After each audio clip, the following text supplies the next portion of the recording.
Good afternoon, everybody, and a very warm welcome to the first in our fourth series of seminars, Friday lunchtime seminars, here at the Axon Johnson Centre for the Study of Classical Architecture at the University of Cambridge. We're here in Downing College with a good number of people in the room, and a very warm welcome to those of you who are joining us online as well for this first seminar. And it promises to be a very exciting one, I think, because it's a great pleasure to welcome our colleague Dr Ine Jacobs from the University of Oxford, also a fellow of University College, who will speak to us today, as you can see from the title of her paper, about the work she's been doing at Aphrodisias. And just to make the point, really, that our centre, specialising in the study of classical architecture, casts its net both chronologically and geographically very widely. We've always, from the start, intended to embrace the study of the ancient world, and indeed also to extend into the period of time in the late antique and Byzantine period, when some people, the classical story doesn't have many legs, but it's particularly good to invite Ine to speak to us today. She is the Niarchos-sponsored Associate Professor, let me get this right, Ine is a long title, of Byzantine Archaeology and Visual Culture at the University of Oxford. Has previously held posts at the University of Brussels and at the University of Edinburgh, I think, before coming to Oxford. So you're very welcome. We much look forward to hearing your talk. The sun is coming out, so I may close some windows just to give us a more view, or is that okay, do you think?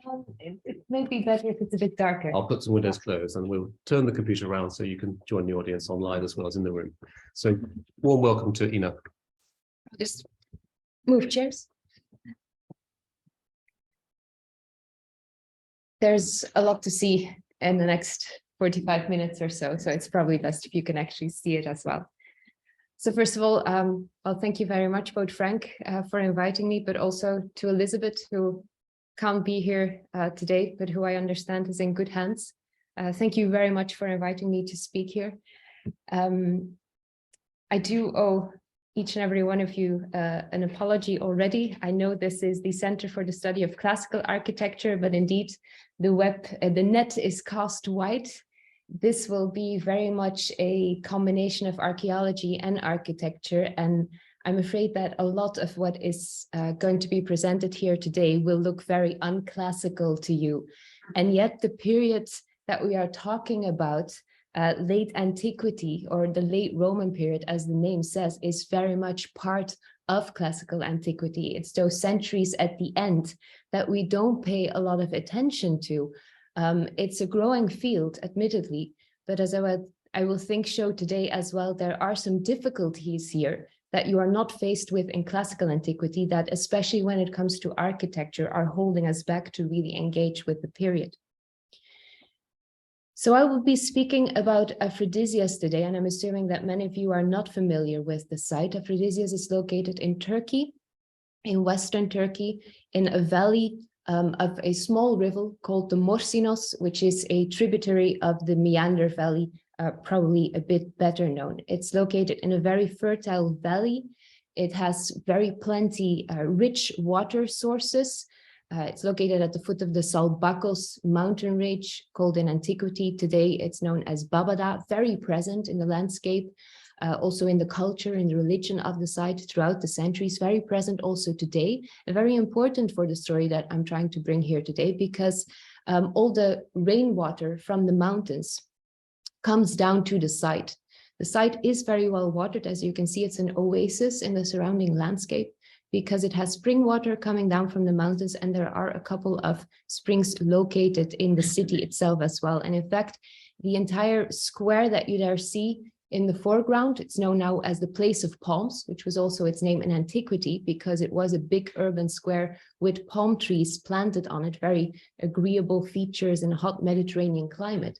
The entire reason for the existence of this square is probably because it is the lowest point on site, and it gathers all that rainwater before it then seeks its way. I don't know, can you see that? Yeah, before it seeks its way further downhill into the river Morsinos.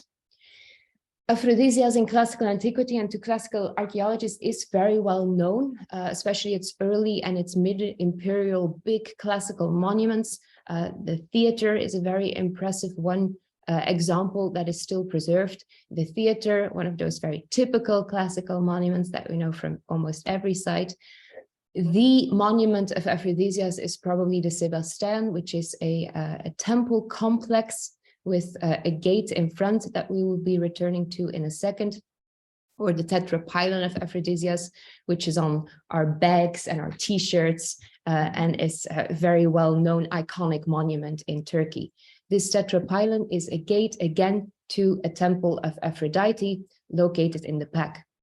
And the temple of Aphrodite is a very good case in point about how we think of Aphrodisias, because although there's been for a very long time a big focus on these earlier imperial monuments, we are now in the last 10 years, 15 years, discovering a lot more about those last centuries of antiquity, and even about the centuries after that as well. For instance, this temple of Aphrodite, it's not a temple anymore. This is a temple church. It's a temple that has been completely converted into a church at some point in the 5th century. It survives until around 1200 when it finally burns down. And it stays a center also for the village occupation that is still there in succeeding centuries. It remains an important center of occupation into the 16th century, and it remains a village, or it remained a village into the 1960s when excavations began. And that long occupation history is sometimes something that complicates our research as well. The Tetrapylon Street that I want to focus on today is the main street of the classical and the late antique city, and it connects all of those monuments that I've been showing you. So here's the Tetrapylon at the top, which then leads into the temple church of Aphrodite at the back. Okay, the church obviously is not dedicated to Aphrodite anymore. It's just, and at the bottom, it connects to a square in front of the theater, and then you have exits and entrances into buildings on 2 sides. It survived as a street, as a pathway into modern times, and also today during modern occupation, we really start at the top and we excavate 19th and 20th century remains. You see an outhouse toilet there at the top. We have an awful lot of toilets from this area of occupation in the city. You can see the age of plastic was already well underway by the time that the village was abandoned. If you go deeper down, we have Ottoman occupation phases, easy to recognize because of the glazed ceramics that are found everywhere. There's a big, well, no, for its time, it's a small bathhouse compared to Roman examples. It's a tiny bathhouse compared to Roman examples. It's a hammam of the 14th century constructed on top of the street. We have Byzantine remains, and underneath Byzantine remains, we have remains of what is the so-called Byzantine Dark Ages, a term that not everyone agrees with, but I think there are reasons that we can keep it. And once we arrive there, we know we are very close to the eventual avenue, and we start excavating what is underneath that 7th and 8th century occupation with great care. Underneath it, and you can see the diagram section through that occupation history at the bottom. 7th, 8th century is a thick layer on top, about 70 centimeters thick, consisting of earthquake debris. The classical city of Aphrodisias largely comes to an end because of an earthquake in around 620, and that brings crashing down a lot of monuments, including the Tetrapylon Street that we will look at today. So we know that if we excavate that with great care and we register what is there on the ground, very often still articulated, we have a good chance of reconstructing the situation as it was around the year 500 or in the late 5th century AD. The street that I'll be talking about indeed is late 5th century in date, late antique, late Roman. It consists of a road of about 8 meters wide. There's an eastern colonnade of about 3 meters wide going all the way down to the theater, a much shorter western portico that here is interrupted, and then there's a series of monuments on the western side of the street, so no long colonnaded street as one would expect in a more traditional classical colonnaded street. The monuments that I'll mainly be talking about today, or the aspects I'll mainly be talking about today, is this late antique bath building. We only have a corner of it, but a very important corner for understanding the history of the street, the road itself, and the eastern colonnade. I'm not going to talk about the western portico because, again, their reoccupation after classical antiquity was so intense that it becomes very complicated to really reconstruct what was there at the end of antiquity. This is late Roman. We have very few earlier remains of a street on the same site. It must have been there. just the position of this space within the city fabric means that there must have been a passageway there. What it looked like, we don't know. There's very few and very scanty remains, just patches of pavement that are still preserved here and there that we sometimes come across. This is one example in front of the gate or the propylon into the Sebastien, where we have a 1st century AD pavement, beautiful marble, white pavement, very well preserved, but that is located 1.5 meter underneath late Roman pavement, indicated in red here, but easily recognizable, and you'll see a lot of photographs of it in the next 30 minutes. Easily recognizable because it has that rather evocative, very aesthetically pleasing blue gray marble for its pavement slabs. And that maps very well onto what we know of the marble exploitation of Aphrodisias. Aphrodisias is known as a city of marble because it has local marble quarries. They only serve the city itself. They don't export this marble very far, but the entire city, well, not all of it, as I'll argue, but a lot of it, and especially the lower stories, are built up of this marble. There's a whole series of quarries there very close to the city center and uphill, making it very easy to take the material down for construction activities in the city center. They are active at least until from the 1st century AD, and there were already a lot of suspicions that they were still continuing into the 5th century. The quarry that you see depicted here, quarry H, indicated in the red rectangle as well. It has crosses on the quarry face. It has an inscription on the quarry face as well that was already stylistically dated to the 5th century. And as you can see, the color of the marble, and this is just macroscopic. We could do further analyses on the pavement slabs as well, but it's a pretty good candidate for the marble slabs that make up the pavement of our colonnaded street. They look very dusty most of the time, but at the end of every season for photography, we do a big cleanup operation, very much hated by the entire team, I have to say, when we're all crawling down on our knees with sponges to bring out that very beautiful blue color. It really shines on photographs. If we go back to the street itself, just wanted to stress that level difference, that raising of the ground level is very visible everywhere. Here, it's shown in the raising of the walls of the main sewer or the drain underneath the street with the imperial drain, nice big white marble blocks indicated with the white line, that's the top of the imperial drain. And then above that, 2 steps in one brick raising operation, both of them datable to the late 5th century. And we see that occurring everywhere where we dug underneath the marble street. Look at that nice blue pavement when it's freshly cleaned. Exactly the same results. So this is a sounding in front of that late antique bath building that I've indicated on the overview photograph. Here again, at the bottom of the sounding, we are here, it doesn't really matter the absolute height, it's about the relative heights that the story is important.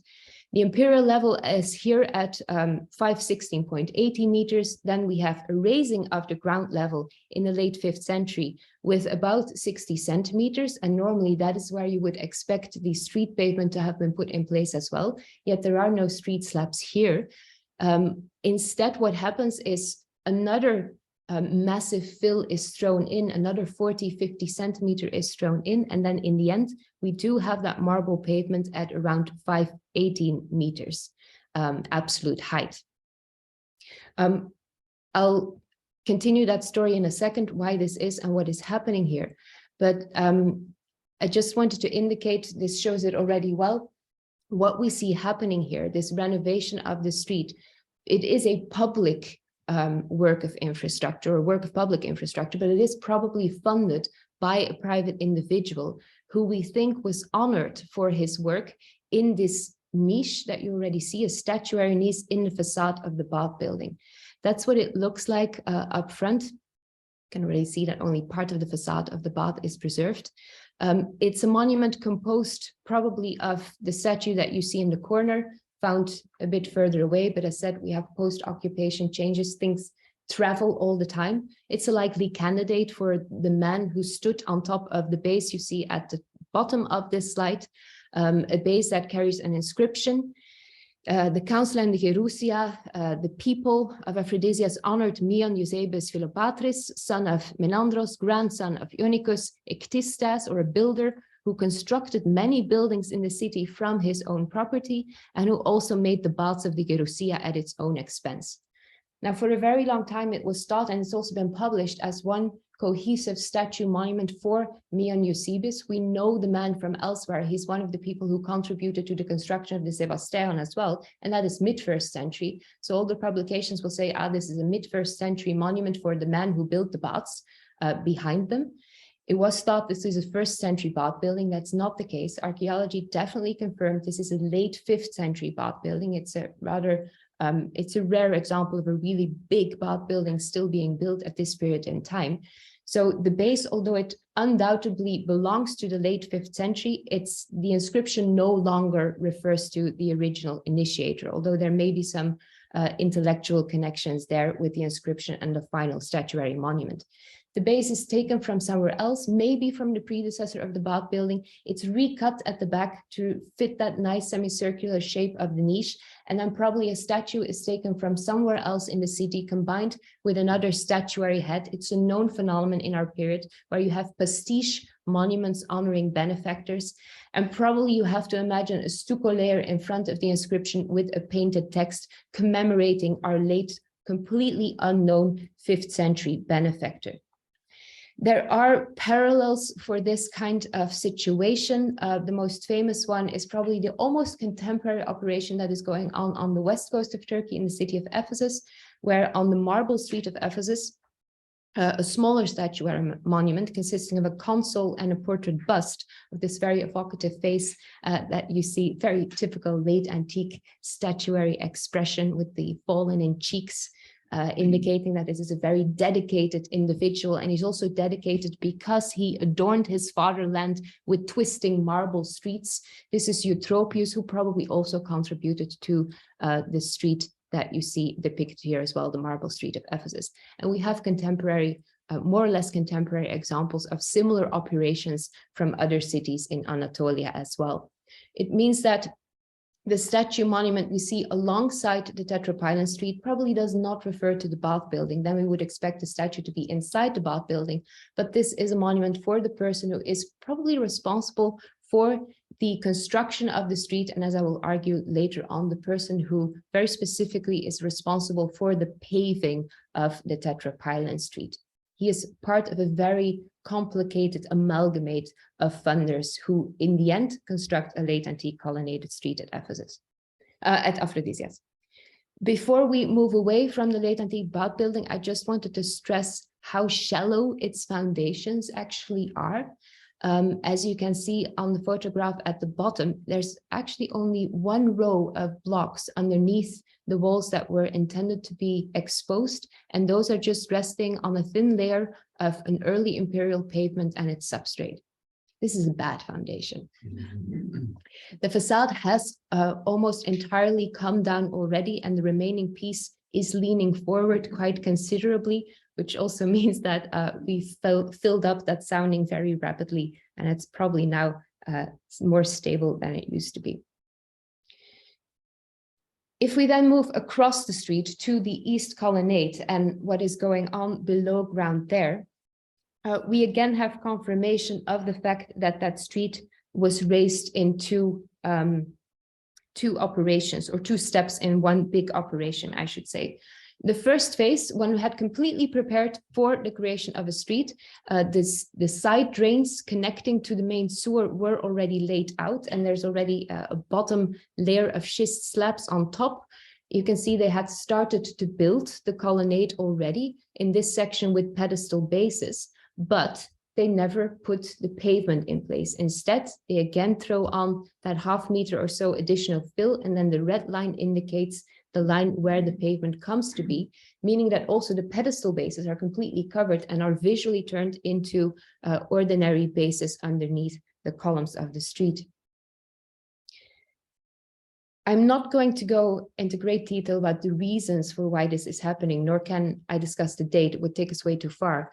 But suffice to say that the coins that are recovered from both fills make it pretty clear that we are dealing with one big operation separated by with two steps, separated by only a couple of months, maybe a couple of years at most. I'm more in favor of the couple of months even. which can be placed around, I would say 480. It's coins from the earliest years of the Emperor Zeno, if anyone is familiar with that chronology. So Zeno starts reigning in 474. I wouldn't push it far beyond 480 because we have a very quick turnaround of coins in this period. The reason why this is happening is more pertinent and very interesting, and has been studied also by the team who excavated in previous years this place of palms, so that big square in the center of the city. They were able to conclude as well that the city around this period suffers a major earthquake, which means that most of its buildings are severely damaged and toppled down probably as well. And it then becomes clear what is happening if we again return to this topographical relationship between the street, the rather ugly line in orange on this slide, the groundwater flow, and the location of the place of palms in this city center. Excavations and research on the place of palms made it clear that after this earthquake, as part of the rebuilding and revitalization of the city, changes to the drainage of this place are carried out, and the ground level, the occupation level, is raised by about 30 or 40 centimeters. But of course, this is the lowest area in the city center, and everything you do here automatically has a knock-on effect on everything upstream as well. And indeed, people realize this, constructors realize this, and we find artificial fills in the same period in this what is now a meadow here, which is the agora of the city, upstream here in its public buildings, and indeed in the colonnaded street as well. However, what I think happened is that it just wasn't enough, the intervention that they had introduced in this period. And after maybe just one season, a very wet winter, and flooding occurring in the areas of the street as well, there is a change, there is a correction to the ground level and the walking level, and one is forced to raise the level one again and redo the final pavement at a higher level. So let's return to that east colonnade and finally start talking about the architecture of that east colonnade as well. Increasingly careful excavation of the remains has made it possible, in combination with the still standing remains, to reconstruct what we think that this colonnade looked like. In the sections that were excavated in most modern years, there are three very diverse things going on, which can more or less be connected, well, which can absolutely completely be connected to the insulae that are behind the colonnaded street.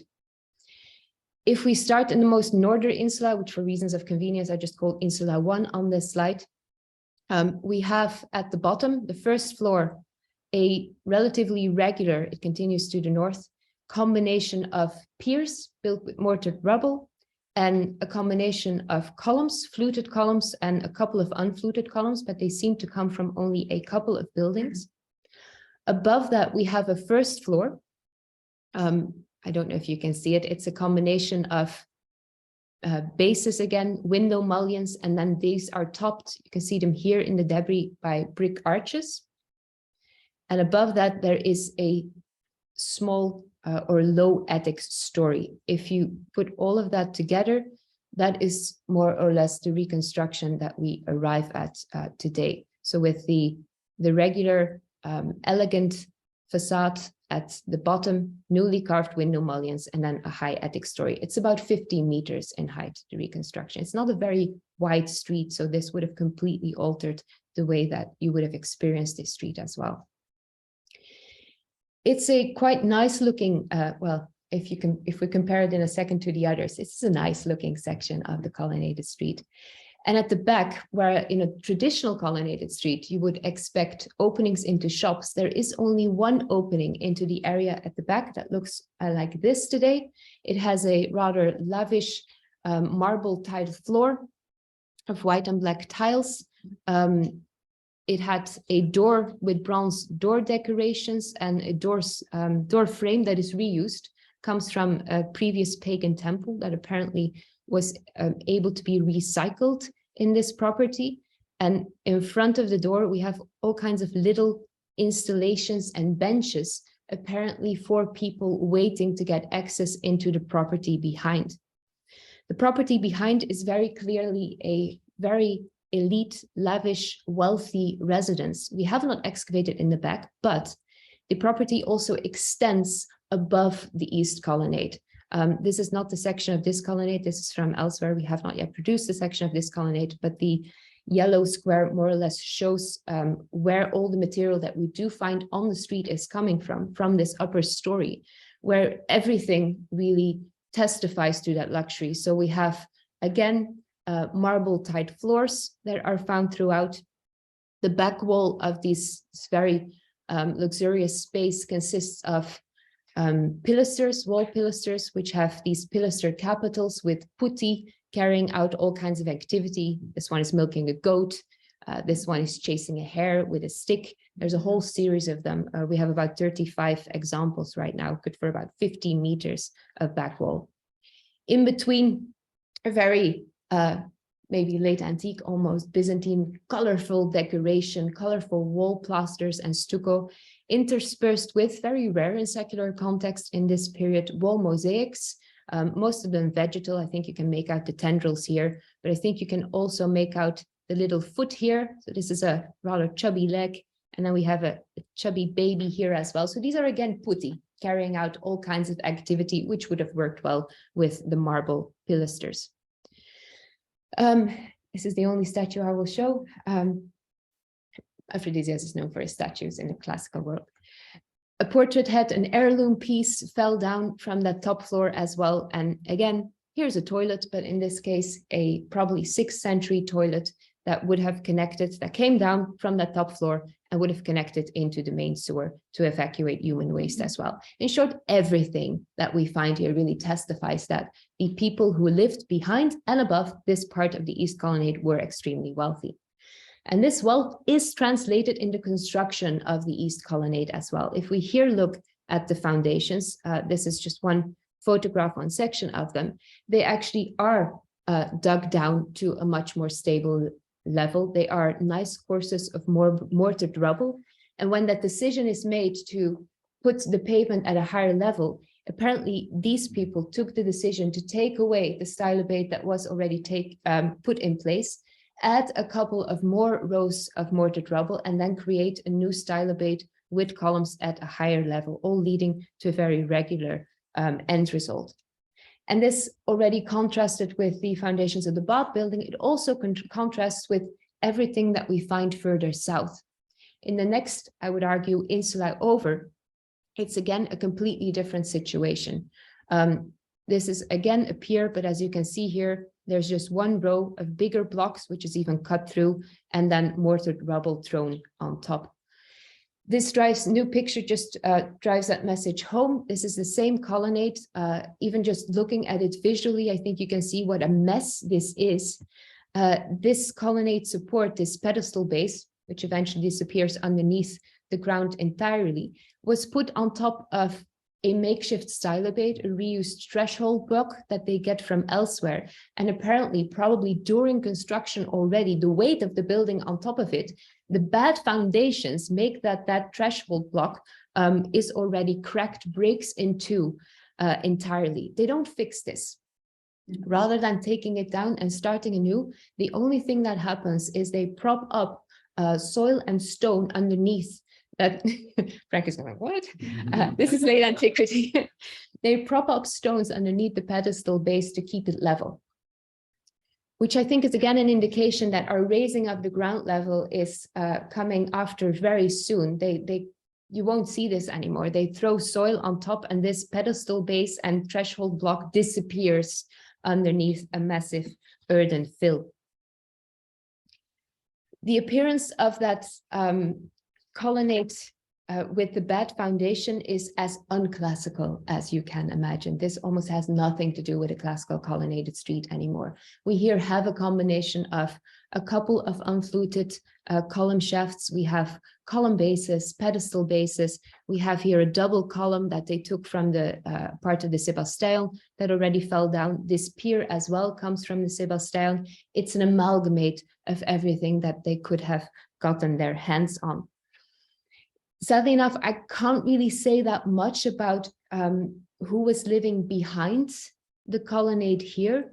again, there were rather drastic interventions in this area after it all comes crashing down. But I think it's much less likely that this was a private property in this insula, for the simple reason that the original back wall is not a continuous back wall, but it is originally a series of piers. So it looks to have been leading into a much open space in the back, which then is walled up pretty rapidly. And also our larger our larger quantity of coins from this area would make it appear that there's commercial transactions going on here, so that there are merchants and shop owners in this area. If we take those observations, this is just a short part of that longer section. It would take a lot more work to integrate all of those very diverse column supports that I talked about. But if we take that with the observation of the debris that we found in the street as well, we arrive at this reconstruction, which is an entirely different beast from the one further up north. These are tentative reconstructions, but most of what we have here is based on observations.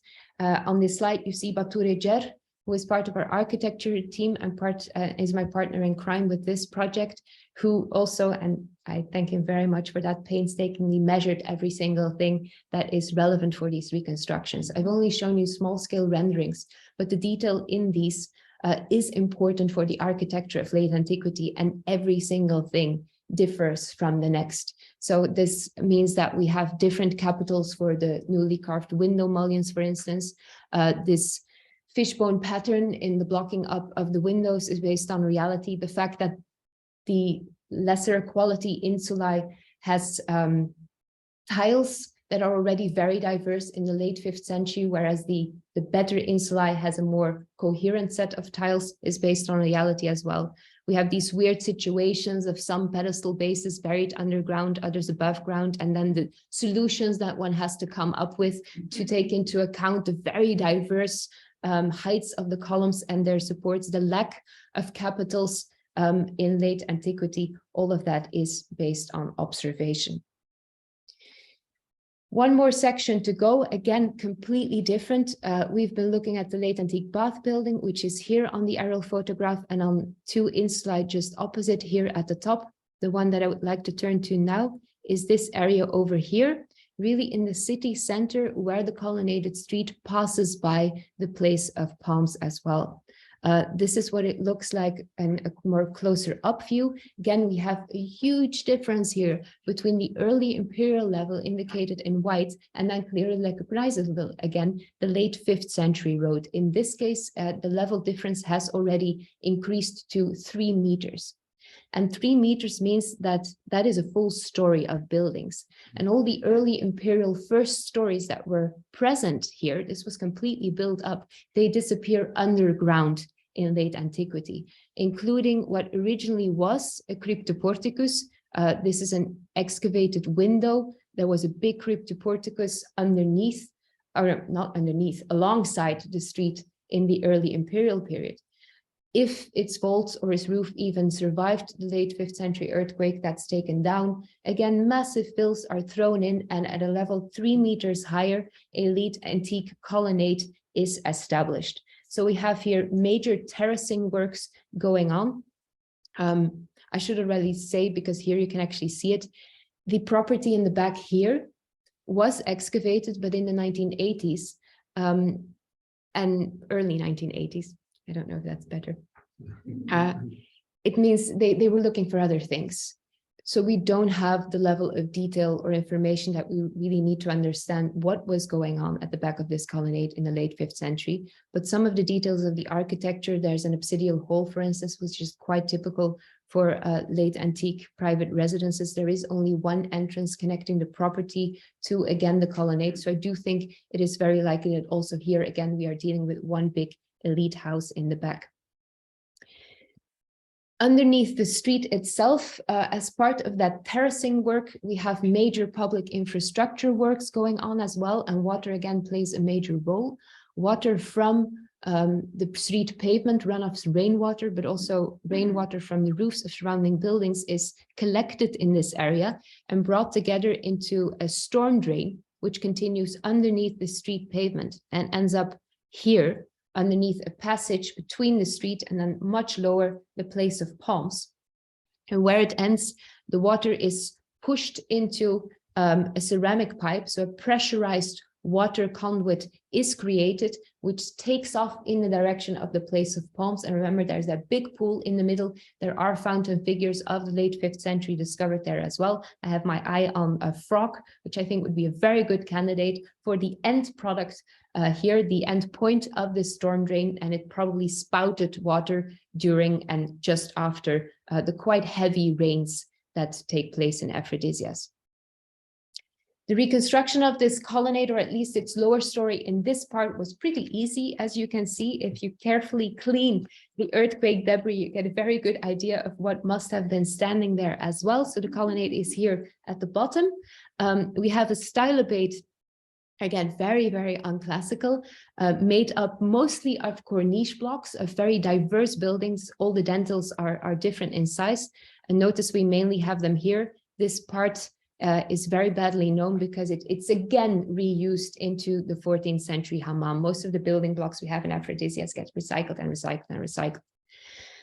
On top of the stylobate, we have simple ionic bases, probably newly carved in late antiquity. Column shafts on top of that, simple unfluted, probably newly carved, yet again, all of them different in height. Uniformity is gone in the period that we're talking about, topped by capitals, Ionic capitals that we'll take a look at in a second, impost blocks, an innovation of late antiquity. And then here you can very clearly see the arches that would have been on top of those impost blocks, a brick section above that. And then the end of the first story is nicely indicated by a line of actually quite nicely molded blocks at the top.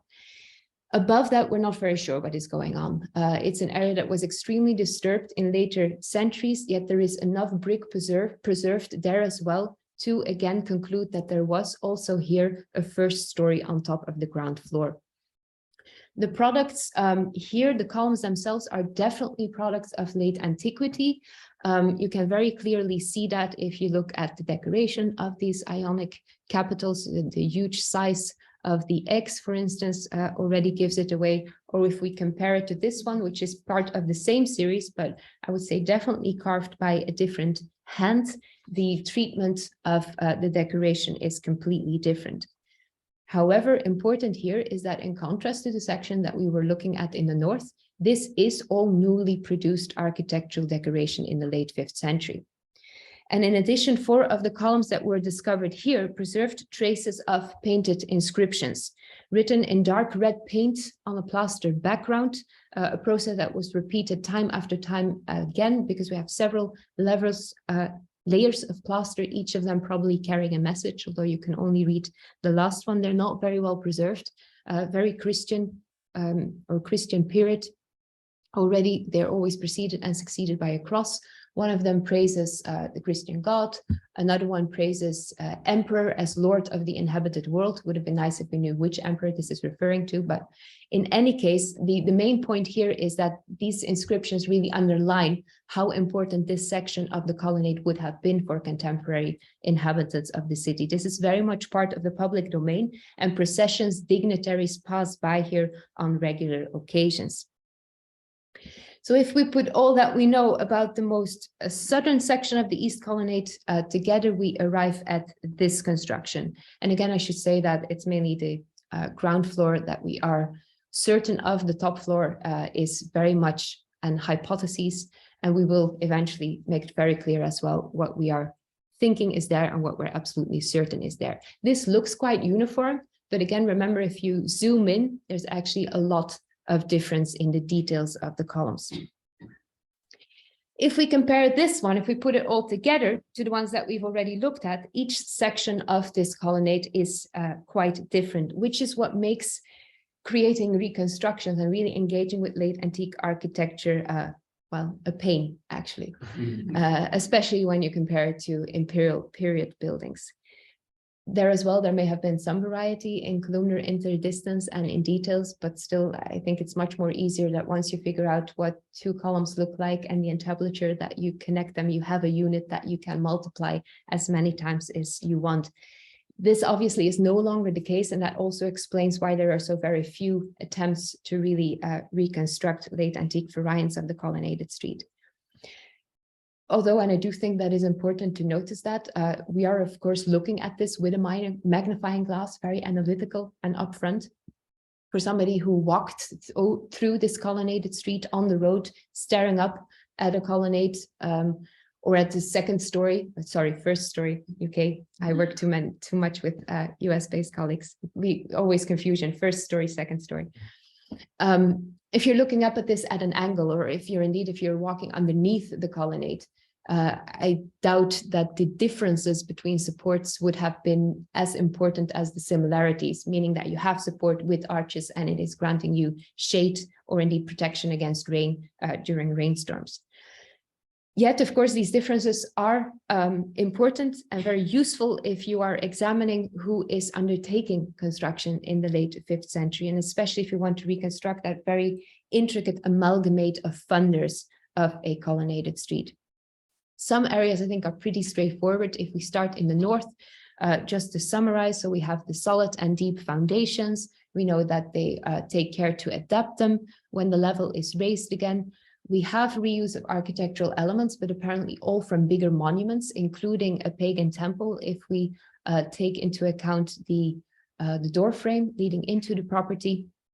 They also have integration of new architectural elements on the first floor, a first floor that we know is extremely well and richly decorated, and the colonnade itself at the bottom at least has a partial private usage in that visitors to the property in the back are waiting there to be let into the property. I think we're on pretty safe grounds here to say that the people who occupied the rooms behind and indeed also above the colonnade were responsible for the funding and also the construction of the colonnade section in front of their property. Based on the archaeological evidence alone, it is already possible to say that. This is backed up by one literary source of the period, not a law codex, sadly enough, but there is a treatise, a private compilation of building regulations written probably a couple of decades after the construction of the Tetrapylon Street takes place by someone who is known as Julian of Ascalon in further south, in Palestina Prima. Julian is an architect probably who gathers regulations for his own usage. And I should say he is very careful as well to say it's very local what he's doing. And there are differences even to neighboring cities already. So it can't be taken as true for everything that what is going on. But he does give very nice indications as to how things could have practically been undertaken in this period. He has a paragraph 37, who's interested, for the funding in colonnades and entablatures. He's very specific. And it's very straightforward, actually. It's a very economic relation. Those who profit from the colonnade will also have to pay for it. So it's not the city who does it. If there are shops behind the colonnade, because they can make use of the space in front of their shops, also for attracting customers and selling their wares, they are responsible for also paying for the columns. If there are shops behind the colonnades, but also rooms above the colonnade, then the cost of the colonnade needs to be split, because the same advantage for the shop owners is still there. But then again, there are also occupants who are probably causing additional stress to the supports of the colonnade.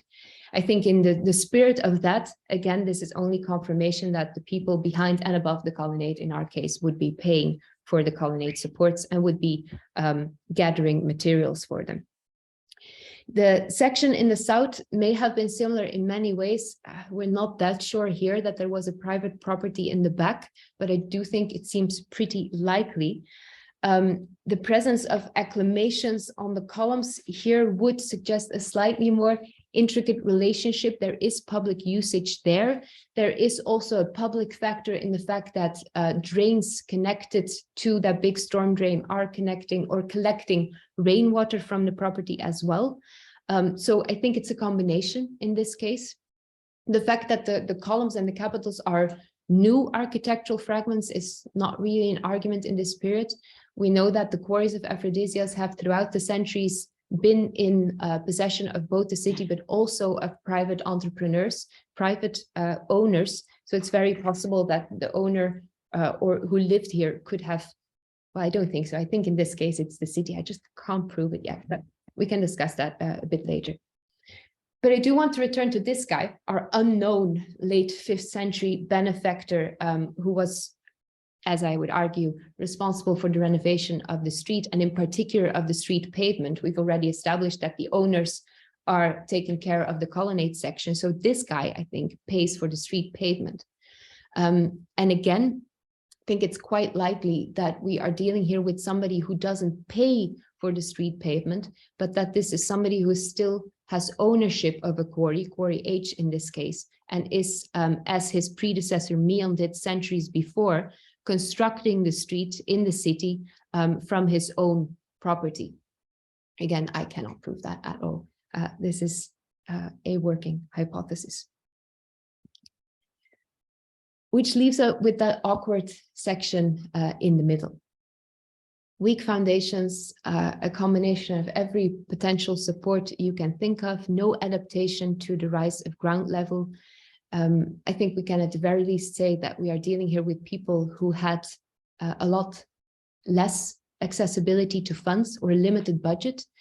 And I do think, based on evidence from elsewhere from late antiquity, that there can be a strong case made here for mercantile entrepreneurs, that's shop owners, basically, artisans, shop owners, who are selling their wares here, who are all contributing in their own way to construct a colonnade, but who definitely were not prepared to go the extra mile when the ground level was raised.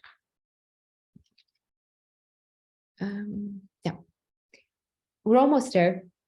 There's one more detail about the colonnaded street that I would like to stress, because it has major repercussions for construction in Aphrodisias and elsewhere, and because it's an element that is almost completely, if not completely, neglected in the construction of classical antiquity, especially in the Eastern Mediterranean. Throughout the years, when they were excavated the colonnaded street, but also public buildings like what is probably a council chamber on North Agora, above the debris of the 7th century earthquake, there's always this very visible, I think, I mean, I can't unsee it, I don't know about you, but it's this big orange layer that's always on top of everything. This slide here, it was next to that very posh entrance in the back. What we are looking at is clay, is orange clay. These are the remains of the top story of the back wall of the colonnaded street, which apparently was not made of marble or of mortared rubble or of brick, but is made of unbaked clay, is made of mud brick. Eventually, the roof here comes down, this mud brick wall is exposed, and it slowly crumbles down, re-solidifies inside the colonnade, leaving this very flashy orange layer in place. And indeed, also during excavations of the front wall of the colonnade, I know it looks awkward because there's younger occupation on top, but in red are indications of brick sections of that front wall, first floor. In orange are again sections that are made of unbaked clay. And once you see this, once you recognize unbaked clay as a construction material, it literally is everywhere in this classical city. This new photo is also from 2022. We were just cleaning older trenches. This is a beautiful example of a mud brick wall that toppled over. I think you can still even very clearly see the individual mud bricks in this wall that are now lying on top of the street. And even, and that's what the red bricks indicate, to protect it from the weather, it apparently had a brick facing that also came down together with this mud brick wall. This is a new area that we are examining, or re-examining, I should say, because these are excavations from the 60s and the 80s. Mud brick is everywhere here. It's on top of the walls. The walls are built in mortared rubble with then always a brick layer on top. And on top of that, it's mud brick. This is a building of 2 stories, so everything above 1.5 meters is made of unbaked clay. It disintegrates rapidly, so if we ever excavate further, this will be a matter of documenting it very clearly. You can't preserve mud brick or unbaked clay. Many people have tried. This is a photograph of the situation in the 80s, and you can see how it's already deteriorated in the 40 years or so in between. It's there on top of the walls, it's there inside corners, it literally is everywhere. And it makes sense. It makes perfect sense to start making, to make use of mud brick in the late 5th century. As said, the city is just hit by a massive earthquake. As far as we can tell, we have earthquake evidence everywhere throughout the city center, in the public buildings, in the private buildings. So they are faced with enormous reconstruction works that need to be carried out. If we look at inscriptions, these apparently last for at least 10 years. You can severely shorten that construction time if you don't entirely rely on rubble or on brick, which needs a lot more lime mortar, which needs lime to be produced from marble, which also needs bricks to be fired in kilns. If you at least take away that element of firing and use unbaked brick or mud brick.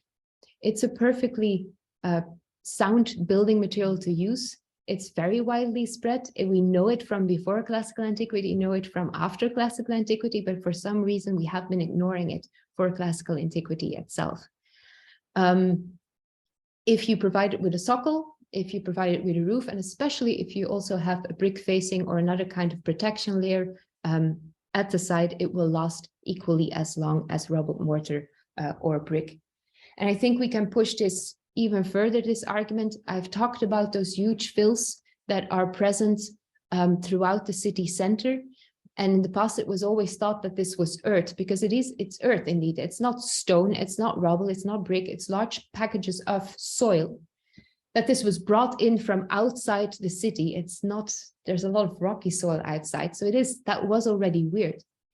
But it makes a lot more sense if this as well are the remains of a lot of mud brick structures that were there until the late 5th century, that came down in the late 5th century earthquake, but are then gathered and spread out in the city center to raise the ground level. We're starting to recognize this in the Western Roman Empire. We have a long way to go in the Eastern Roman Empire. But eventually the street does come down, yet another earthquake as said in the around 620. And it does leave us this absolutely wonderful remains. It is because occupation after 620 is much more patchy in a way that is sad, because I'm quite interested in the spirit. I would have liked to have been able to trace more people in the spirit. On the other hand, they do leave us with this possibility to start reconstructing what is, I think, a very intricate amalgamate of funders that eventually come together to build a late antique colonnaded street in the late 5th century. That's it. Thank you.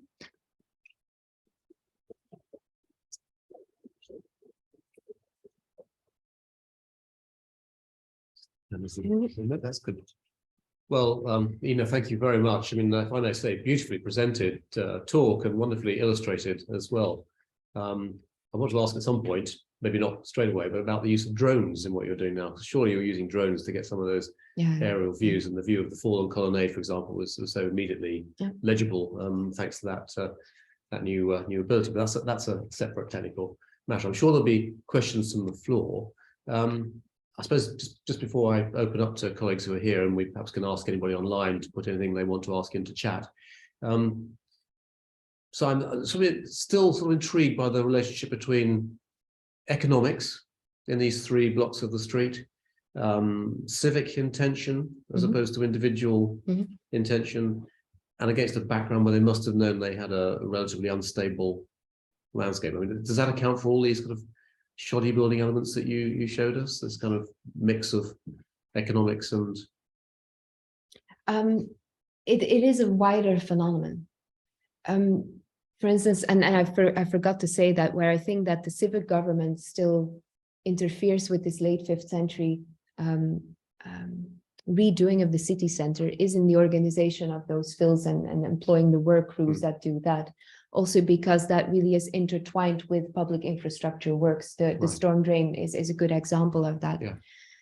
But they do the bare minimum. It's a period where we know that the civic government is left with lesser funds, and Aphrodisias is well off. It's a provincial capital, so it's a lot wealthier than some of the other cities in the provinces.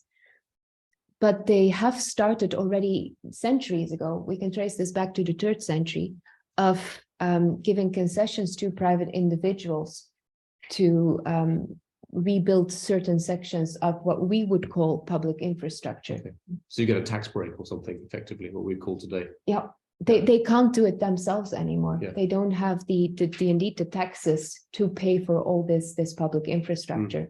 So from the moment that we know parallel practices are, for instance, the selling of colonnades or the leasing of colonnades. There are laws who talk about that, where the city government, who in theory owns these colonnades for a number of years, leases these to shop owners who can make use of them in exchange for a sum of money, or indeed in exchange for the rebuilding of the portico. Okay. So it's a very practical system, but it makes it very complicated as well. Yeah, no, it sounds like equivalent to what we have in our sort of private finance initiative district, get national assets and make somebody else pay for them. Brilliant. Yeah, thank you very much. I'm sure there'll be questions from the floor.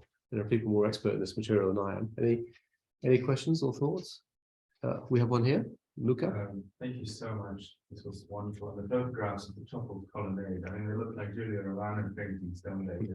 The Hall of the Giants. But it's really interesting how thin they seem, and sort of the collapse pattern, which, I mean, they think the one in the picture up on the screen now, it just seems to have sort of toppled back on the house, on the space of the colonnade itself.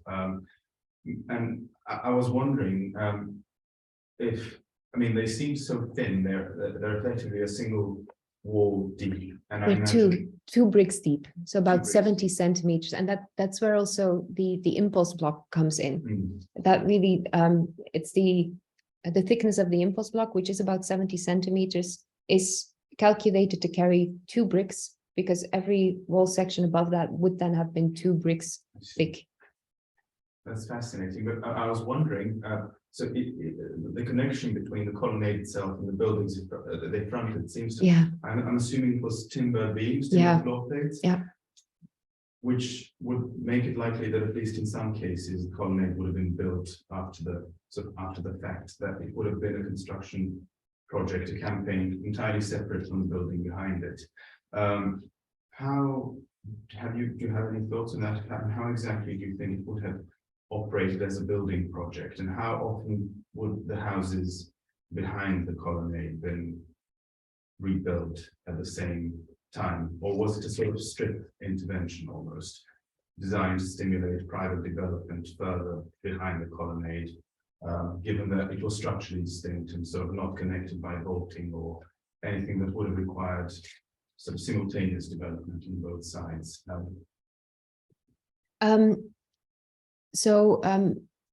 It does require simultaneous development on both sides, because it's true that, well, we'll come to this in a second, but in the northern insula, for instance, the rooms at the top lead into the houses in the back. So that has always been intended as a walkway that literally belongs to the house in the back, and it's not stuck onto a house that was already there. So at least they are rebuilding that part of the private property. We haven't excavated anything in the back, so I can't really comment on the construction history of the insulae there. But it looks like there were houses there as well already for centuries. And they may have just redone their front rooms when they are doing this as well. But again, all of this is conjecture, because you really need to go and look in the back there as well. But you are absolutely right. This is in especially this part as well. Actually, no, what connects them again is the rainwater and the drains, because we can follow those. Also in this one that you see here, there is a drain running north-south here, but it connects, and you can see that the construction is contemporaneous to drains that come down through the walls and that evacuate the rainwater from the house as well. So in this case, this entire terracing, establishing of a new colonnade, and reconstruction of what now becomes the ground floor, but used to be the first floor of the house, is simultaneous. So sorry, the wall, the former front wall of the house would have been reconstructed at the same time, as opposed to having beams so fitted into sockets within an older wall. Yeah, this is reconstructed at the same time, definitely. I'll tell you what, Luca, you can draw it out over lunch with Ine. You can show each other what you mean, yes. And I should also add, you're now indeed, they just toppled over on the street, which probably would not have happened had the front wall still been connected to the back wall by beams. However, just before the earthquake hits in the 620s, about 5 years before, There's evidence for fires all over Aphrodisias, and it burns. So we have evidence everywhere. It probably doesn't reach the roof everywhere, but the marble floors are so nicely preserved, not because they fall down because of an earthquake, but because the ceiling of the ground floor burns and they come crashing down, straight down into the colonnade. So this building was standing there almost as an empty shell, and then it gets hit with an earthquake that makes it topple down exactly in western direction, leaving these remains. It's circumstance coincidences altogether. Thank you. We have a question coming online, I think. Yeah, I've got a couple of questions from online. The first from Caterina Gotardo, who asks, when you excavated the orange layer that you interpreted as unbaked clay walls, to what extent could you recognize brick shapes in there? What's the process of interpretation that you went to assume that they were indeed from unbaked clay? So they're not all the same.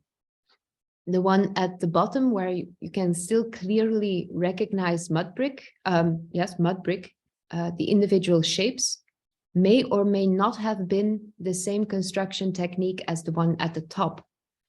The one at the top, we can no longer recognize bricks because this is the result of a very slow crumbling down, falling down into very wet circumstances.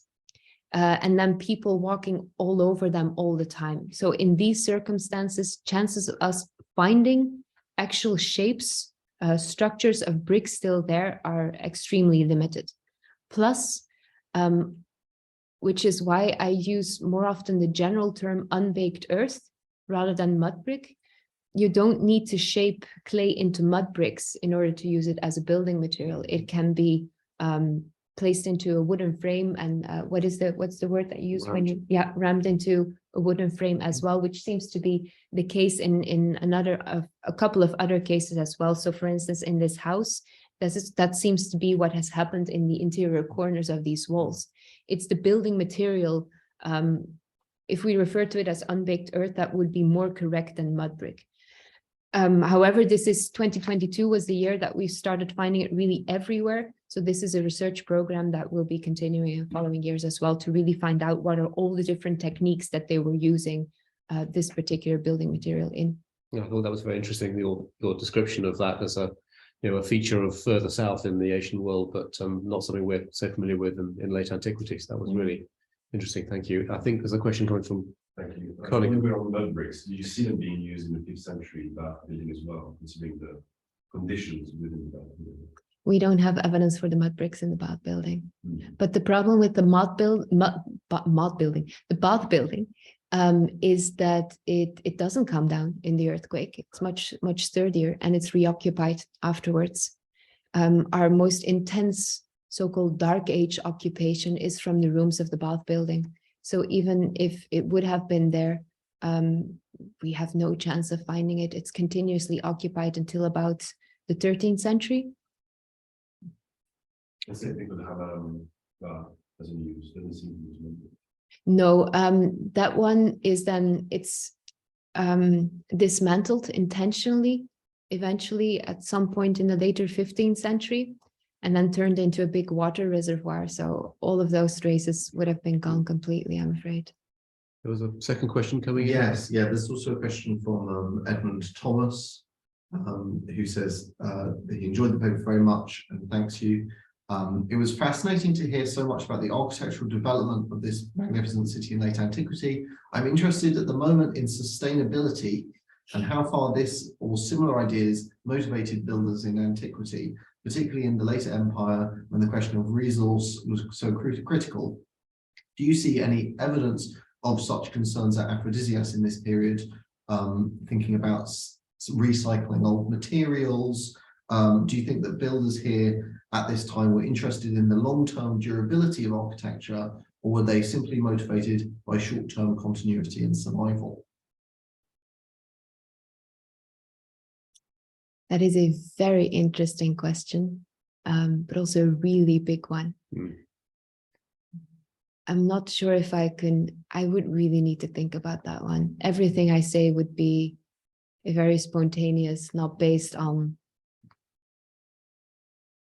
It's an interesting question, and if I will think about it, if you don't mind sending me a follow-up email, be interested in discovering that a bit further and gathering evidence for that. But yes, we have all kinds of reuse practices going on, some really fascinating ones, but I don't think that just throwing out one or two examples is going to answer that question. It's just going to give you snapshots of a very complicated situation. Well, It is the case that the projects where we're absolutely sure that it's the government that is paying for them, they make a lot more use of older materials. We have, and this is something that drone photography taught us as well, in that place of palms, we have also late 5th century capitals. And they look newly produced, they're definitely newly carved, but when we flew over them with a drone, it's pretty clear that one of them is a very big reused millstone, with a big hole in the middle as well, which you obviously would have never seen unless you fly a drone over it. But again, those are nice examples, but they don't answer the question. Well, we should thank Edmund for his question. When he spoke in this seminar last year, we asked him some hard questions. He said, right, thank you, Edmund. It sounds like you've got a discussion to take forwards with Ine there. I think probably we might draw a line at that point because we're cutting into lunchtime now. I can see there are other people who want to talk to you, but they're in the room. So this discussion can continue. But I think we should once again thank Ine for getting our series off to such a magnificent start, with such a clear exposition of all the fascinating work that you're doing in a place that few of us probably knew much about at all before today. So we shall see the whole story with new eyes from now on, thanks to you. So please join me in thanking Ine again.